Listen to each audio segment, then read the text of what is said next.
Kabanata 2221. Kung may mga bukas palad na parokyano na tulad niya araw-araw, makakakuha siya ng 3 bahay sa isang mataas na lugar. Si Cameron ay nakadama ng mas nakaka-relax pagkatapos lumipat sa paligid. Bigla siyang nakarinig ng sigaw mula sa itaas at isang roller coaster na dumaan sa kanilang mga ulo. Nagniningning ang mga mata niya habang hinihila ang kamay ni Waylan. Yung isa, nagtaas ng kilay si Waylan. Sigurado ka, napangiti siya, natatakot ka ba? Pumikit siya. Hanggat wala ka, tumakbo si Cameron patungo sa roller coaster, at sumunod naman si Waylan. Sumakay sila sa isang kotse, at nakikita ni Cameron ang mga nakapaligid na lugar at ang mga tao na paunti-unting lumiliit habang dahan-dahan itong umaakyat at umakyat. Dahil hindi ito masyadong mabilis, naghinala siya. Bakit ang bagal nito? Hindi ba't mabilis lang? Tumalikod ang ibang bisita para tumingin sa kanya na parang may retard ang tingin nila. Tumawa si Waylan. Hindi ba pwedeng maghintay ka lang ng ilang sandali? Biglang huminto ang roller coaster, tapos sumimangot si Cameron. May problema ba sa kuryente? Sa susunod na sandali, ang malayo ay lumipad ng diretso pababa. Sa sobrang bilis ay parang nahulog sila at nawala ng balanse. Malakas na sigaw ni Cameron, halos huminto ang kanyang puso habang mahigpit niyang hinawakan ang katabi niya. Halos pumutok ang eardrums ni Waylan. Lumiko sila at umakyat at bumaba, nangyari ang lahat sa loob ng 3 minuto. Pagkahinto nito ay nakatulala pa rin si Cameron. Ito ay kaya exhilarating. Nilinggan ni Waylan ang magulo niyang buhok at saka bumaba sa kamay niyang nakahawak pa rin sa braso niya. Lukot ang shirt niya. Samandal siya. Pwede bang bumitaw ka na? Napabalikwa si Cameron at napagtantong hawak-hawak niya ito. Agad siyang bumitaw at muntik nang mawala ng balanse pagkababa niya. Tumawa si Waylan sa likod niya at naglakad palapit sa kanya para hawakan siya. Hindi lang ako handa noong una. Ulitin natin. Naisip ni Waylan kung paano siya hindi susuko at sumama sa kanya. Mas maganda sa unang pagkakataon dahil sa pangalawang pagkakataon, pagkababa niya, sumugod siya sa pinakamalapit na bin at sa muka. Kumuha si Waylan ng isang bote ng tubig at iniabot sa kanya habang nagpipigil ng tawa. Gusto mo bang pumunta ulit? Kinuha ni Cameron ang bote ng tubig ngunit hindi nagsalita. Iyon ang nagbigay sa kanya ng motion sickness. Nagmumag siya at saka biglang tumingin sa kanya. Hindi ka ba nahihilo? Nagkibit balikat si Waylan. Napakalusog ko. Walang masabi si Cameron. Sobra na iyon. Wala bang hindi kinaya ng lalaking ito? Ang kanyang mga mata ay nahulog sa isang signboard na nagpapakita ng isang escape room. Naging masama ang mga mata niya matapos itong titigan ng matagal. Matapos tingnan ni Cameron at Waylan ang mga patakaran para sa escape room ng Ghost Bride, pumasok sila. Madilim sa loob at flashlight lang ang dala ng mga manlalaro. Ang ibang mga manlalaro ay naglakad sa likuran dahil sa takot. May isang mag-asawa at ang batang babae ay takot na takot, kaya naglakad siya habang hawak ang kanyang kasintahan sa buong oras. Lumingon si Cameron, tumingin sa kanya, at bamulong, ang duwag. Biglang hinawakan ni Waylan ang kamay niya dahilan para mapatalon siya. Tumangala siya at nagliwanag sa sariling mukha. Anong ginagawa mo? Ngumisi si Waylan at inilayo ang kanyang flashlight. Sundan mong mabuti. Ayokong mawala ka. Inilayo niya ang mukha niya. Ikaw ang mawawala. Kinailangan nilang maghiwalay dahil sa mga patakaran. Nagpunta sina Cameron at Waylan sa isang kaitakot-takot na silid ng kasal na pinalamutian ng mga antik. Ito ay madilim at sira-sira. Ito ang kwarto ng Ghost Bride. Nilinggan sana si Cameron ng may babaeng nakaputing gown at magulo ang buhok na gumapang palabas mula sa ilalim ng kama at hinawakan ang kanyang mga bukong-bukong. Kabanata 2222. Shit! Sinipa siya ni Cameron ng ilang beses. Agad siyang niyakap ni Waylan. Tumigil ka sa pagsipa. Tinanggal ng aktor ang wig at agad na tumayo, na ipinakita na siya ay isang lalaki. Hinawakan niya ang namamagang mukha niya habang nagrereklamo. Anong ginagawa mo? Artista lang ako. Sobrang harsh niyan. Mapilit si Cameron. Kasalanan mo kung bakit mo ako tinakat. Tumayo si Waylan sa kanyang harapan at sinabi sa lalaki, I'm so sorry, my girlfriend. Tinuro niya yung ulo niya. Nagmamaktol ang lalaki at naglakad palayo. Inapakan ni Cameron ang kanyang paa at galit na sinabi, hindi mo ako girlfriend. At bakit mo itinuro ang iyong ulo? Ibig mong sabihin baliw ako.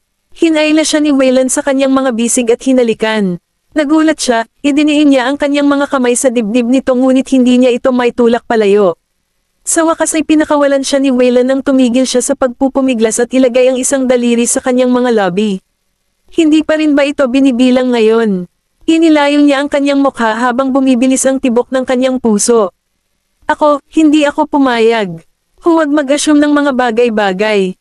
Tinulak siya nito palayo at galit na umalis.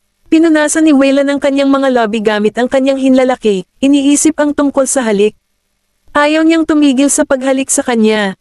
Kung hindi dahil sa kinaroroonan nila. Nabangga ni Cameron ang isa pang aktor na tumalon sa koridor. Bilang default na reaksyon niya sa pag-ambush, itinulak niya ang lalaki sa sahig at muling binugbog. Nilagay ni Wayland ang kanyang kamay sa kanyang noo dahil napagtanto niyang hindi siya dapat dinala sa isang escape room. Napilitan si Cameron na tapusin ang laro dahil sinaktan niya ang mga aktor at nakatanggap ng mga reklamo tungkol dito. Akala nila sinasadya niya iyon. Nakatayo siya doon na nakayuko ang ulo at humihingi ng tawad na parang batang nasangkot sa gulo na naglakad si Wayland. I'm so sorry. Ito ang unang pagkakataon na nilero ng aking kasintahan ng larong ito, at hindi niya alam ang mga patakaran. Babayaran ko lahat ng gastusin sa pagpapagamot. Nakita ng manager na sincero si Wayland tungkol dito, kaya napag-usapan nila ang tungkol sa mga bayarin sa pagpapagamot at hinayaan ito. Sumakay na sila sa sasakyan pagkalabas ng amusement park. Ipinatong ni Wayland ang siko sa balikat ng upuan at hinaplos ang malambot nitong mukha gamit ang likod ng kamay. Napakagulo mo, pinagbabayad ako ng dagdag sa unang date natin. Inilayo ni Cameron ang kanyang mukha. Hindi iyon sinasadya. Biglang tumingin sa kanya si Cameron nang mapagtanto ang sinabi niya. Anong petsa? Dinala ba niya siya sa amusement park para makipag-date? Inilagay ni Wayland ang kanyang kamay sa likod ng kanyang ulo, hinayla siya palapit, at hinalikan ang kanyang pisngi. Ano sa tingin mo iyon? Nag-init ang mukha ni Cameron habang tinutulak ang balikat nito. Huwag kang lalapit, manam. Kinagat niya ang labi niya at hinalikan siya. Pinunasan ni Cameron ang kanyang mga pilikmata. Mainit ang kanyang hininga, at pinalibutan siya nito, na nagpapabilis ng tibok ng kanyang puso. Sa wakas ay bumitaw na rin siya pagkatapos ng mahabang panahon. Mainit ang kanyang mukha, at matagal na nawala ang pamumula sa kanyang mukha. Nahihiya siyang tinitigan ni Cameron. Marami ka na bang nahalikan na babae? Napangiti si Wayland. Sinasabi mo bang magaling akong halik? Tinulak siya nito palayo at umupo ng tuwid. Hindi niya gustong sundin ang pangunguna niya. Itinulak ni Wayland ang kanyang buhok sa likod ng kanyang tenga. Isang babae lang ang hinalikan ko. Tinanong niya, sino? Ngumisi siya. Yung nagtatanong. Natigilan si Cameron at tumalikod. Hindi ako naniniwala sa iyo. Ang lalaking ito ay tuso at palaging nagsisinungaling sa kanya at binubuli. Kong, ibang tao, nasa ospital na ang taong iyon. Baka bugbugin niya ito, pero bakit hindi niya ginawa? Biglang nakatanggap ng text si Wayland. Kumunat ang noo niya at itinago ang phone niya. Let's go meet someone. Tinulak niya ang kamay niya. Hindi. Kabanata 2223. Tumawa si Wayland. Para makita ang kapatid ko. Huminto si Cameron at nag-usisa. Coleman, bakit kailangan ko siyang makita? Napahawak si Wayland sa manibela at pinaandar ang makina. Bilang kanyang hipag, dapat mo siyang makilala.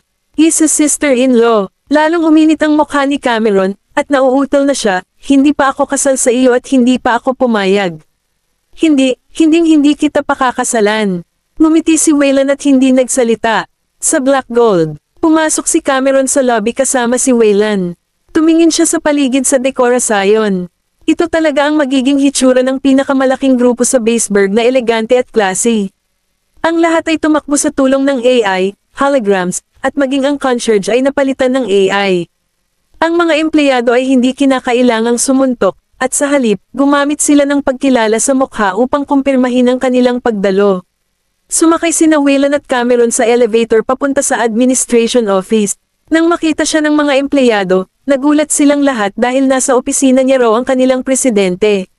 Lumabas si Leonard sa kanyang opisina, nakita ang mga taong naglalakad, at agad na lumapit sa kanya. Sir, nagulat ang mga tauhan. Bumalik na si Young Master Wayland. Tumango si Wayland. Nasa opisina ba si Colton? Napaka-friendly ni Leonard. Oo, sa ganitong paraan please. Naglakad si Wayland patungo sa opisina, kumatok sa pinto, at pagkatapos ay pumasok pagkatapos makakuha ng pahintulot. Ibinaba ni Colton ang kanyang telepono at bumangon. Wayland, Laking gulat niya nang makita ang babae sa likuran niya at nahulaan niya kung sino ito. Tumingin si Cameron kay Colton. Magkamukha sila sa mga larawan ngunit higit pa sa personal. Gayunpaman, may kaunting pagkakaiba sa kanilang mannerism. Si Waylon ay mas mature at mas magiliw, habang si Colton ay mas matalas at mas malamig, hindi kasing gandang kasama. Nilinggan siya ni Waylon. Ito si Cameron, anak ni Mr. Sonny Southern. Tumingin si Colton sa kanya at tumango. Narinig ko ang tungkol sa iyo. Magalang nang umiti si Cameron. Umupo silang tatlo sa couch. Matapos dalhin ang tsaa, lumabas ng kwarto si Leonard. Kinuha ni Waylon ang kanyang tasa ng tsaa. Kumusta ka sa nakalipas na kalahating taon? May sasabihin sana si Colton ngunit tila hindi comfortable na kasama si Cameron. Napansin niyo ni Cameron at tinapik niya ang balikat ni Waylon. Pupunta ako at maglilibot. Tumayo siya at saka umalis.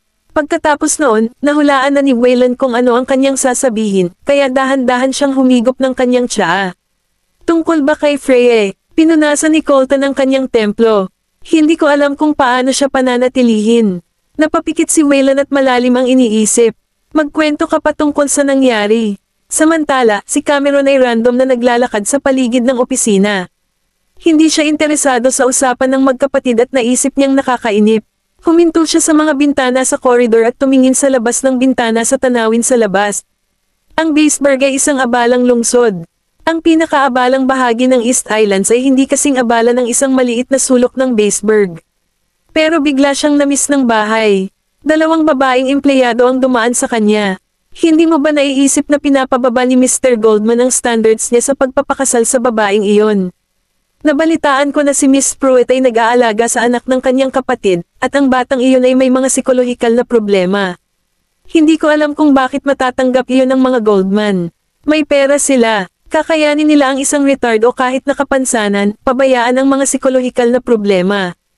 Ipapakasal ng babaeng iyon si Mr. Goldman sa kanyang pamangkin ngunit kailangan niyang magbayad para sa kanyang mga medikal na bayarin.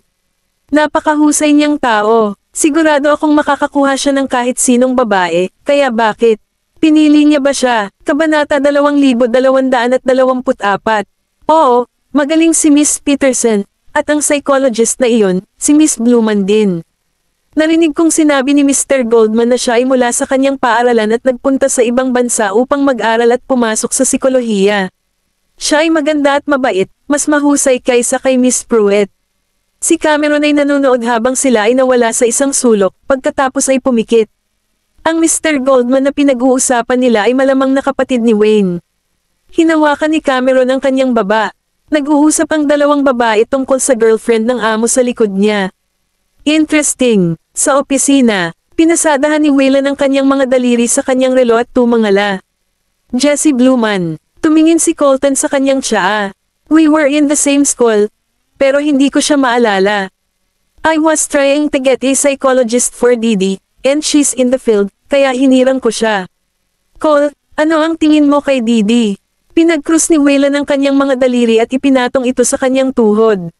Sa tingin mo ba walang pakialam si Freya sa iyo dahil si Didi lang ang inaalala niya? Ako, kinamot ni Colton ang kanyang ilong. Masyado lang akong nagalit. Siya ay buntis ngunit nakipagsapalaran pa rin para kay Didi. Hindi ko maiwasang isipin na si Didi lang ang mahalaga sa kanya. Normal lang kung mahal na mahal niya si Didi. Kinurot ni Waylon ang hawakan ng tasa at inikat ang tasa. Hindi pumasok si Didi sa iyong buhay sa kalagitnaan. Siya ay nandoon sa lahat ng panahon. Kung nahulog ka na kay Freya, bakit hindi mo rin siya isaalang-alang? Nag-aalala si Freya na may inis ka at papayag siyang alagaan ng kanyang ama si Didi. Umatras siya ng isang hakbang doon, ngunit ang kanyang ina ang dahilan kung bakit may psychological trauma na si Didi. Kung aabandonahin siya ngayon, from a personal point of view, hindi niya anak si Didi, kaya wala siyang obligasyon na alagaan siya. Gayunpaman, opisyal na, siya ay isang tagapag-alaga. Tungkulin niyang alagaan si Didi hanggang sa pagtanda niya, kahit hindi niya anak. Kung willing kang palakihin si Didi sa kanya, kailangan mong harapin ang stress at kritik. Ayaw kanyang kaladkarin, pero paano ka? Cole, alam mong magdudulot ng matinding pinsala ang nakaraan ng isang tao, at nakita mo na ang Pruitt. Iniiwasan ka ni Freya sa nakalipas na 6 na buwan, ngunit hindi ba't ganoon din ang ginagawa mo? Mas sensitive ang mga buntis at mag-o-overthink. Kung hindi mo siya nakikita, ipapakita nito na totoo ang iniisip niya. Hinawakan ni Colton ang kanyang kamao at huminga ng malalim. Inaamin ko na hindi ko siya inaalagaan. Bakit hindi mo sabihin sa kanya kung ano ang ginawa mo para sa kanya? Kahit papaano ay hindi umupo si Colton at hindi pinansin. Gusto niyang tulungan si Didi at puntahan si Freya araw-araw, pero kadalasan, kapag natutulog ito, napaiwas siya ng tingin. Walang dapat sabihin. Tinitigan siya ni Colton at tumawa pagkatapos ng mahabang paghinto. Sa wakas alam ko na kung bakit takot na takot si Daisy sa iyo. Paano siya nababagay dito? Ginagawa mo ang mga bagay para sa ikabubuti niya, ngunit hindi mo sinabi sa kanya. Hindi siya marunong magbasa ng isip, kaya paano niya malalaman ang nasa isip mo? Ang ilang mga tao ay hindi nagpapaliwanag sa kanilang sarili kapag nagdududa dahil alam nila na ang mga taong nagtitiwala sa kanila ay hindi magtatanong sa kanila. Mukhang malalim ang iniisip ni Colton. Dahan-daang bumangon si Wayland. Huwag masyadong harsh sa mga babae. Walang masama kung hayaan siyang manalo kahit isang beses lang. Napatingin sa kanya si Colton. Ganito ka ba kay Cameron? Huminto si Wayland sa pintuan. Magiging hipag mo na siya sa lalong madaling panahon. Kabanata 2225. Umalis si Wayland sa opisina, huminto sa koridor, at lumingon kay Cameron na naglalaro ng isda sa isang tangke. Kinatok niya ang baso at ibinuka ang kanyang bibig para subukang takutin sila. Ngumisi siya, tumalikod si Cameron, tinakpan ang bibig, at tumayo ng tuwid na parang walang nangyari. Tapos ka na, hindi napigilan ni Wayland na matawa. Ang sayabang paglaruan ng mga isda. Pinagkrus ni Cameron ang kanyang mga braso at nagkunwaring kalmado, ngunit nakaramdam siya ng sobrang awkward. Sinusubukan niyang takutin ang isda na parang isang hanggal na babae, at nakita niya ito.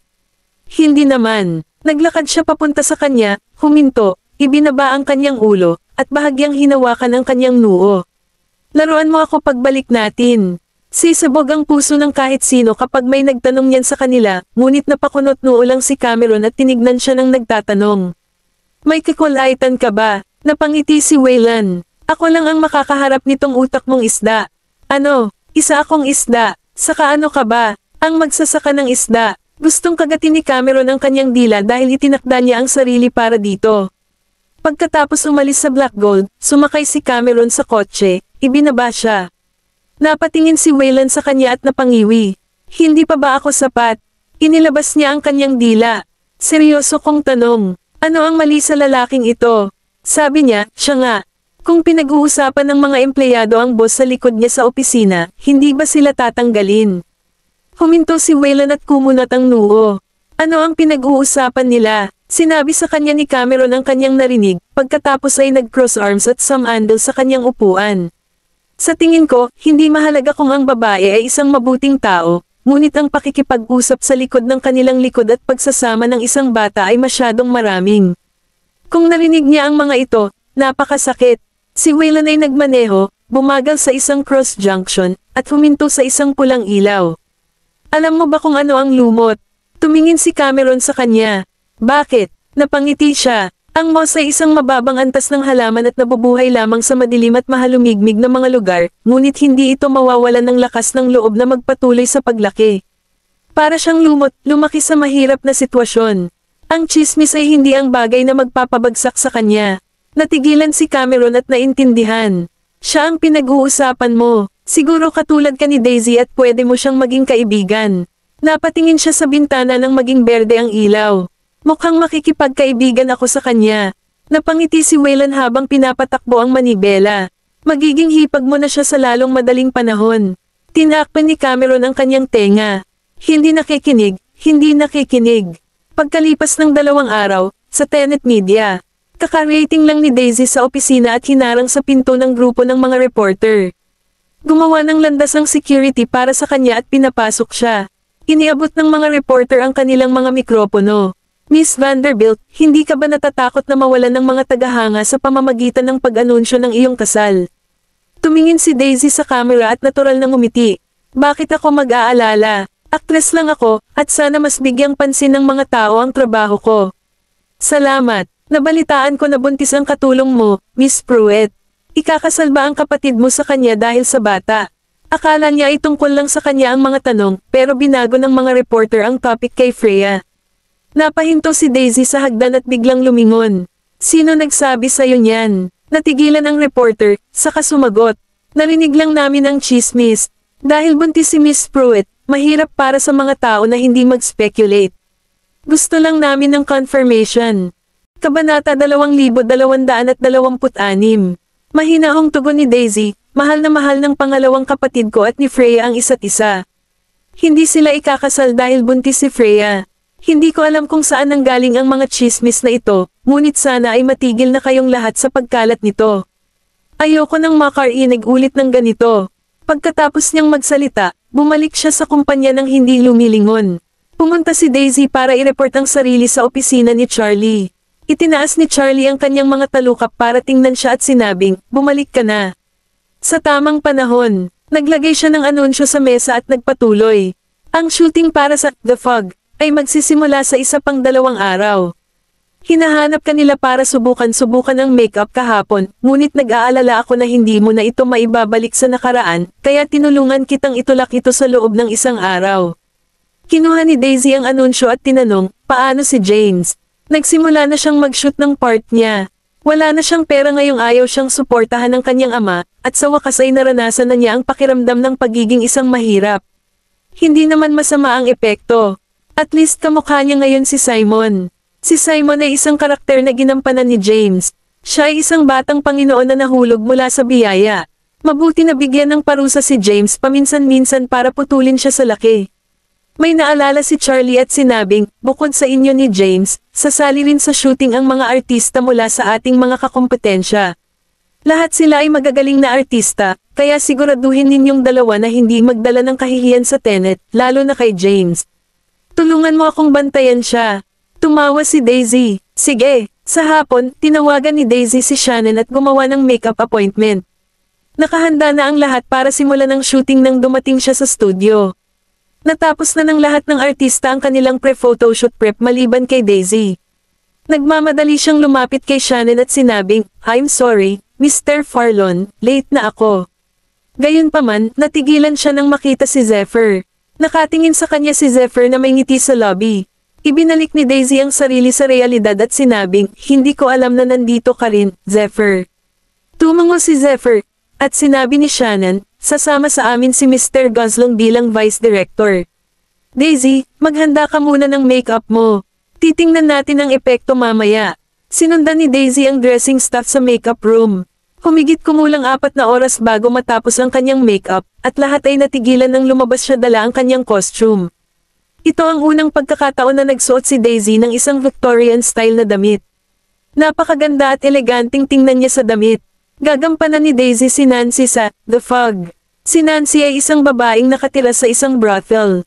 Gayunpaman, palagi siyang magarbong manamit, at ang libro ay naglalarawan sa kanya bilang isang babaeng ipinanganak na may marangal na espiritu at hindi handang mamuhay ng mababang buhay. Kaya lang kahit gaano pa siya kaganda sa pananamit, hindi niya maalis ang pagiging down at out niya. Tinakpan ni Daisy ang kanyang mukha ng pamaypay, at nakikita ng lahat ang anino ng makulat na si Nancy sa kanyang mga mata. Pumalakpak si Shannon at sinabing, tama ako. Tama ang desisyon ko na hayaan kang gumanap bilang si Nancy. May ngiti sa lobby. Pumunta si Daisy para tingnan ang resulta. Si Zephyr ay nakatayo sa tabi niya. Tumingin siya sa camera, at malalim ang tingin niya. Ito ay bagay na bagay sa iyo. Lumingon siya at ngumiti ng nakakahiya. Bakit mo ako pinupuri lahat? Sigurado ka bang walang mali sa costume o makeup ko? Tumingin sa kanya si Zephyr at sumagot, hindi. Mukha kang perpekto. Natigilan si Daisy nang magtama ang tingin nito. Nakatingin siya sa kanya sa parehong paraan tulad ng pagtingin niya sa kanya sa nakaraan. Gayunpaman, hindi niya alam kung bakit ngunit naramdaman niyang may kakaiba sa pagkakataong ito. Umiwas siya ng tingin at sinabing, magpapalit muna ako. Matamang pinagmamasdan ni Zephyr ang pagkawala niya sa kanyang paningin, malalim ang kanyang tingin. May hindi kilalang emosyon na damaloy sa kaibuturan ng kanyang mga mata. Samantala, sa opisina ng Tenet, kinuha ni Knowles ang lahat ng mga dokumento ng kontrata para sa The Fog mula sa chairman. Nagtanong ang chairman, interesado ka bang i-sponsor ang pelikulang ito? Kabanata 2227. Humalaklak si Knowles habang sinusuri ang dokumento ng kontrata. Well, my wife is one of the actors in that film, so syempre, I have to support her. Natahimik ang chairman. Tila sa kanya ay mamumuhunan si Noel sa pelikula dahil sa kanyang asawa. Bigla siyang may naalala at sinabing, nga pala, may nag-invest din ng malaki sa pelikula dahil kay Daisy. Siya ay isang direktor, at siya ay nasa isang iskandalo kay Daisy dati. Bago pa niya matapos ang kanyang sasabihin, bigla siyang nakaramdam ng lamig sa kanyang gulugad. Tiningnan niya ang aircon, ngunit hindi ito nakabukas. Tinitigan ng maayos ni Noel ang pangalan ni Zephyr at isinara ang dokumento. Kung gayon, ako ang magiging pinakamalaking mamumuhunan sa pelikulang ito. Natigilan ang chairman. Nagseselos ba siya? Well, hindi ko maintindihan ang mundo ng mayayaman. Paglabas ni Noel sa opisina ay hinihintay siya ni Edison sa koridor. Sir, tumigil si Noel sa kanyang paglalakad at sinabing, gusto kong magpatakbo ka ng buong background check kay Zephyr. Gusto kong malaman ang lahat tungkol sa kanya. Wala siyang pakialam sa iskandalo ni Daisy at Zephyr. Dahil may tiwala siya sa sarili niya. Gayunpaman, kailangan pa rin niyang maunawa ang mabuti ang kanyang kaaway, lalo na ang langaw na iyon na umiikot sa kanya. Sa ospital, pumasok ang nurse sa isang ward na may dalang bouquet of roses sa kanyang mga braso. Inabot niya ang bouquet ng blue roses kay Freya, at natigilan siya. Tiningnan niya ang bouquet ng pulang rosas sa mesa at nagtanong, what on earth? Sa tingin ko mga regalo sila ni Mr. Goldman, sagot ng nurse na may ngiti sa mukha bago lumabas ng ward. Dala-dala ang bouquet ng rosas sa kanyang mga bisig, naisip ni Freya, ano ang nangyayari sa kanya? Bakit niya ako binigyan ng bulaklak ng dalawang magkasunod na araw? Inilagay niya ang mga asul na rosas sa tabi ng mga pulang rosas. Pagdating ni Colton sa ward, nakita niyang may ginagawa ito sa mga rosas sa mesa. Hindi niya ito pinansin kahit na naglalakad ito palapit sa kanya. Lumapit siya sa kanya at napagtanto niyang binibilang niya ang mga rosas. Nang may sasabihin pa sana si Colton, kiniliti ng Palan ang butas ng ilong niya, at bumahing siya. Nagulat si Freya at napalingon. Kailan ka pa pumasok? Nilinggan ni Colton ang kanyang ulo at sumagot, noon pa lang. Tiningnan niya ang dalawang bouquet ng bulaklak at nagtanong, pinadala mo ba sila? Sagot niya bago hinubad ang jacket niya at inilagay sa kama. Libre ako ngayon. Natigilan si Freya. Sa nakalipas na 6 na buwan, wala siyang ginawa kundi magtrabaho. Marahil ay nainas na siya sa kanya habang patuloy itong iniiwasan, at halos wala na silang oras para maghapon silang magkasama. Tumingin siya sa kanya. So, kumunat ang noo ni Colton. Hindi mo pa rin makuha. Tumayo si Freya sa harap ng mesa at nagtanong, paano ko malalaman ang sinasabi mo kung hindi mo sasabihin sa akin? Offang his checks. Colton stared at her for a long while before said, It has been a long time since you scolded me. Napatulala si Freya. Lumapit ito sa kanya at inilagay ang mga braso sa mesa, na bumubuo ng bilog na pumihil sa kanya sa pagtakbo palayo sa kanya. Kung hindi ka masaya sa akin, sabihin mo na lang sa akin. Pwede mo naman akong pag-alitan. Wala akong sasabihin pabalik. Huwag mo lang akong pansinin. Anong ginagawa mo, Colton? Nandito ka para humingi ng tawad sa kanya. Itigil ang pag-arte na parang bata at lalaki. Sabi ni Colton sa sarili. Tumingin sa kanya si Freya at nagtanong, hindi kita pinapansin. Wala siyang sinabi. Tumawa siya at nagpatuloy. Ikaw ang hindi pinapansin sa akin nitong nakaraang 6 na buwan. I was just. Ibinaba ni Colton ang kanyang ulo at ibinaon ito sa kanyang balikat. Pagkatapos, niyang huminga ng malalim, sinabi niya, yun kasi lagi mong iniisip na iwan ako. Gusto mo pa akong paalisan, at naasar ako. Mariing idiniin ni Freya ang kanyang mga lobby. Dahan-dahan niyang itinaas ang kanyang kamay at tinapik ang ulo nito, pinasadahan ng mga daliri ang malambot nitong buhok. May mali sa iyo ngayon. May sakit ka ba? Itinaas ni Colton ang kanyang ulo at sinabing, oo, may sakit ako. Ang aking utak ay may sakit, ang aking katawan ay may sakit, ang aking buong pagkatao ay may sakit. Para siyang isang masungit na malaking pusa na tumatakbo pabalik-balik, humihingi ng tawad sa amo nito. Biglang tumalikod si Freya at nilagay ang kamay sa harap ng lobby niya. Kabanata 2228.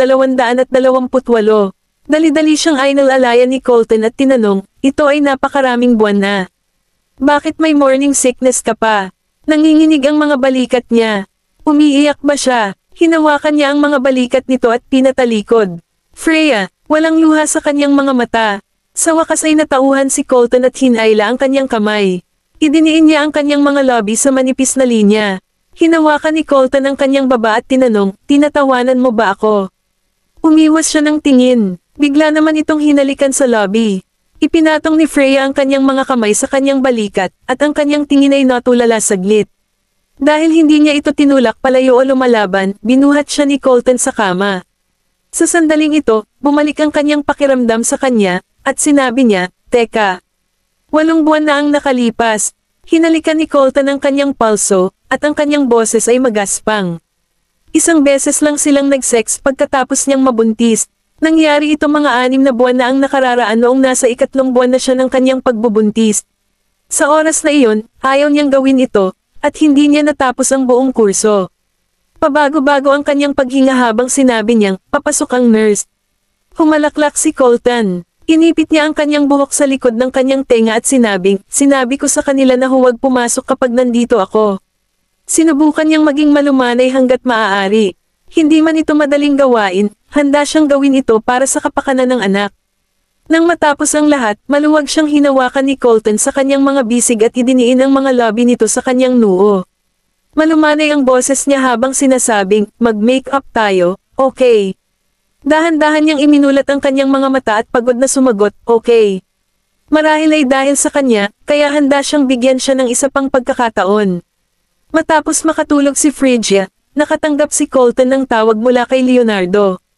Ayaw niyang gisingin si Phrygia kaya pumunta siya sa koridor para sagutin ang tawag. Madilim ang kanyang mukha habang nagtatanong, nalaman mo na ba kung sino ang nagkalat ng tsismis? Hindi niya alam na pinag-uusapan ng staff sa kanyang kumpanya si Freya sa likuran niya, at walang nagpaalam sa kanya nang pumunta si Freya sa kanya noong nakaraang linggo.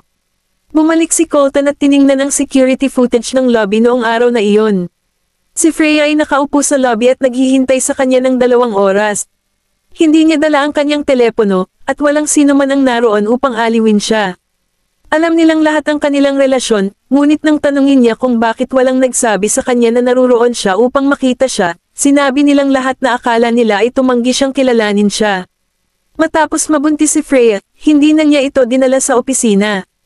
Hindi man lang niya ito inilabas dahil nag-aalala siya para sa kanya at sa kaligtasan ng sanggol. Gayunpaman, hindi niya inaasahan ang ilang media outlet na gagawa ng kwento. Hindi niya alam kung kailan nagsimula ang tsismis at naging kung ano ang sinabi nito sa kanya.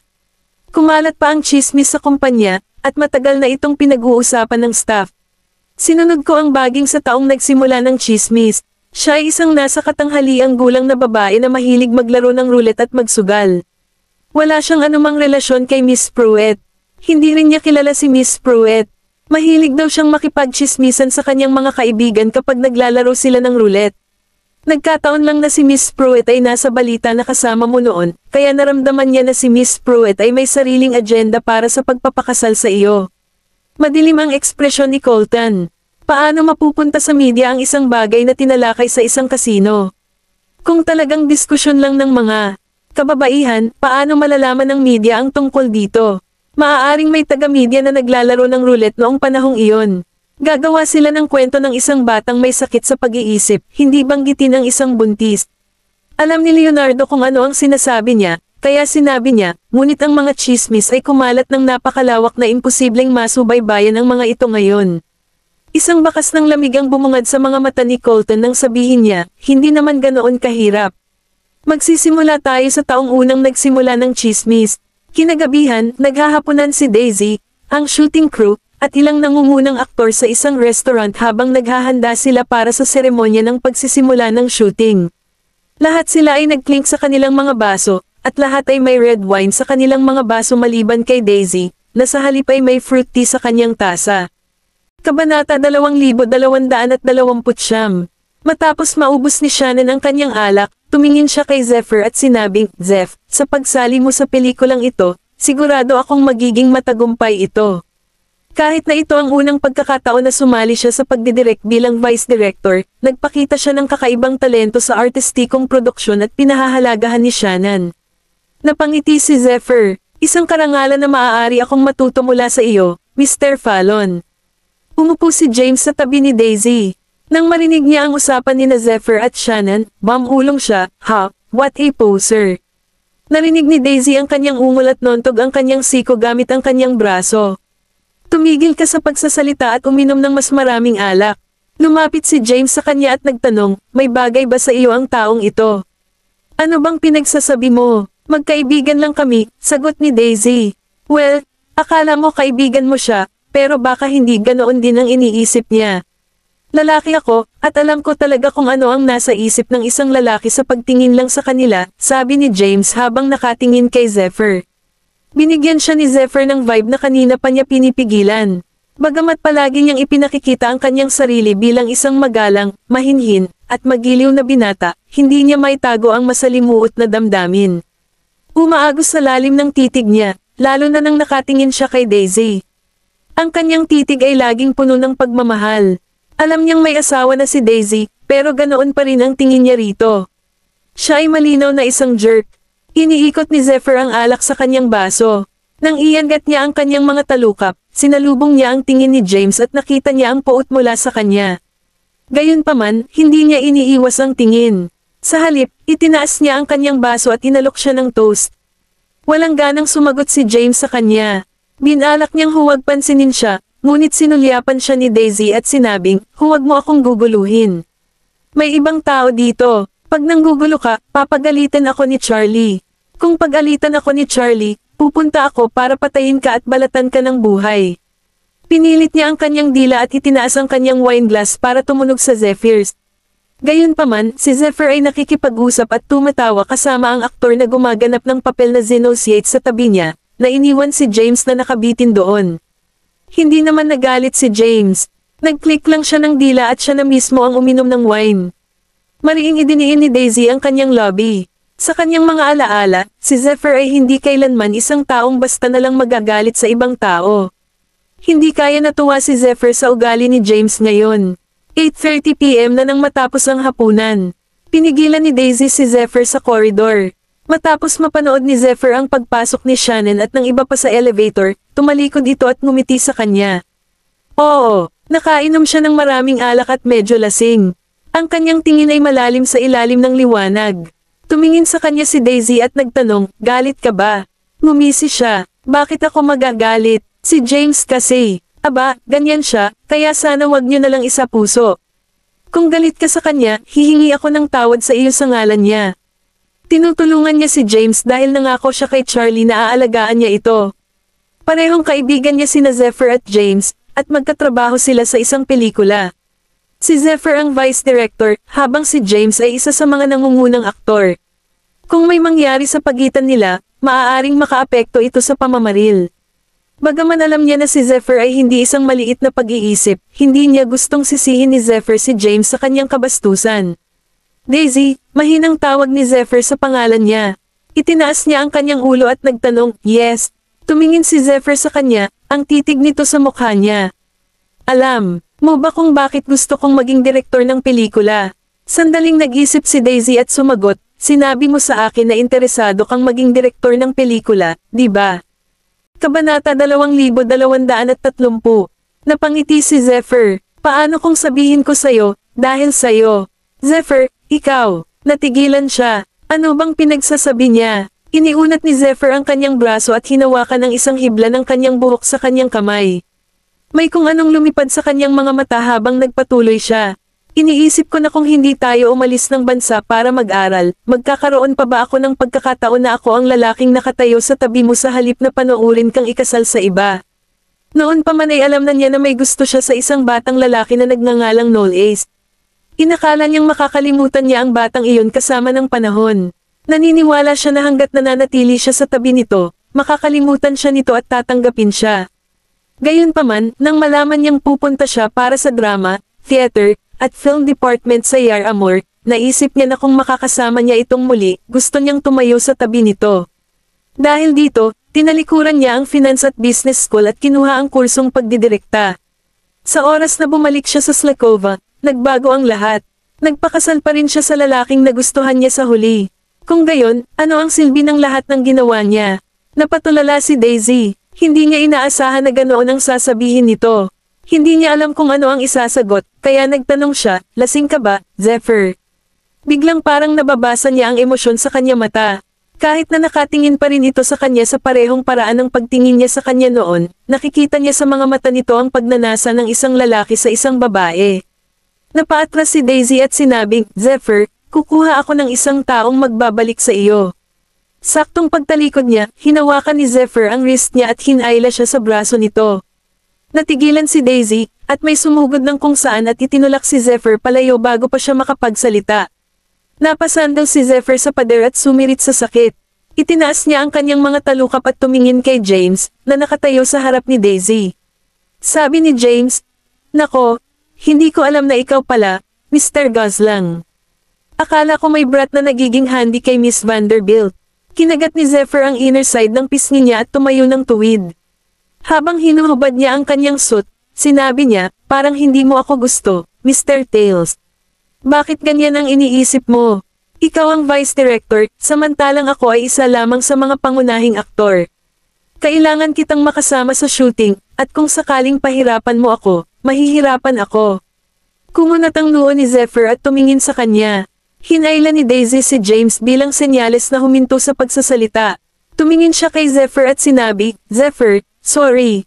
Aalis muna kami. Hindi niya alam kung paano haharapin si Zephyr ngayon. Alam niyang nagtapat sa kanya si Zephyr, at kinilabutan siya nang hilahin siya nito sa kanyang mga bisig. Gayunpaman, palagi niyang tinatrato si Zephyr na parang kuya niya sa buong panahon. Kailan pa ito nagbago? Pagkalabas nila ng restaurant, hinayla ni James ang braso niya at sinabing, Oy, dapat magpasalamat ka na nandyan pa rin ako. Kung hindi, magkakaroon ka ng malaking problema. Magulo ang ulo ni Daisy ngayon. Hindi niya alam kung paano magre-react sa ganoong sitwasyon. Napakamot ng ulo si James, at nang may sasabihin pa sana siya ay may nakita siyang bumaba sa sasakyan. Oh, nandito na ang honey mo. Napalingon si Daisy. Nang makita niya si Knowles, tumakbo siya papunta sa kanya at yamakap sa kanya. Napaatras ng isang hakbang si Knowles mula sa impact. Pagkatapos niyang mabawi ang balanse, niyakap niya ito at tinanong, ano ang nangyari? Lumapit si James at sinabing, anong nangyari? Hindi mo siya makikita ngayon kung hindi ako dumating sa oras. Tama ako kay Zephyr. May bagay siya sa asawa mo, kaya bantayan mo siya. Lumungkot. Ang mukha ni Knowles nang banggitin ni James si Zephyr.